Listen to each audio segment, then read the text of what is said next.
Right පුතා. එතකොට ඔයාට දැන් මෙතනින් මේකට දැන් ඔයා මේක නිර්මාණය කරන්න මොනවද ඔයා මේකට භාවිතා කරලා තියෙන්නේ? මේ මම භාවිතා කරලා තියෙන ටෙම්පරේචර් සෙන්සර් එකයි සැචුරේෂන් සෙන්සර් එකයි.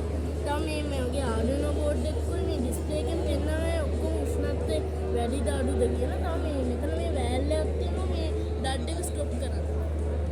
එතකොට ඔයා මෙතන මේ ටෙම්පරේචර් රීඩ් කරලා ටෙම්පරේචර් එක මත තමයි ඩිසයිඩ් කරන්න ඕවා මේක මේ ටෙම්පරේචර් නෙමෙයි මේකේ ටෙම්පරේචර් එකකින් පුළුවන් මේකේ මේ රියැක්ෂන්ස් එන වර්ග හතරක් තියෙනවා. මේ හතරම මම මේක සෙට් කරලා තියෙන සෙන්සර් ටෙම්පරේචර් එකයි saturation උයි heart rate උයි blood pressure. මේ හතරෙම එතකොට මේකේ දැන් මේ බ්ලඩ් එක නිකන් හරි ඔයා මේක මෙතන ඇතුළට ගියාන් පස්සේ මේක මේ ස්ටොප් කරගන්නේ.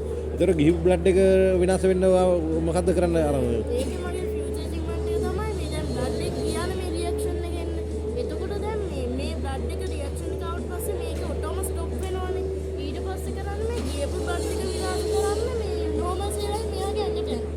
එතකොට යම් තාක් දුරකට විනාශ වෙනවා. එහෙමත් විනාශ වුනේ නැත්නම් මේ පිරිටන් යනවා. ඒ කියන්නේ පිරිටන් ලික්විඩ් එක මෙයාගේ ඇඟට යනවා. එතකොට සාමාන්‍යයෙන් සම්පූර්ණයෙන්ම විනාශ වෙනවා ඒක. රයිට් පුතා. එතකොට ඉගෙන ගන්න ඉස්කෝලේ මොකද්ද? Dharmaraja college Kandy. Dharmaraja college Kandy. Right පුතේ. good luck.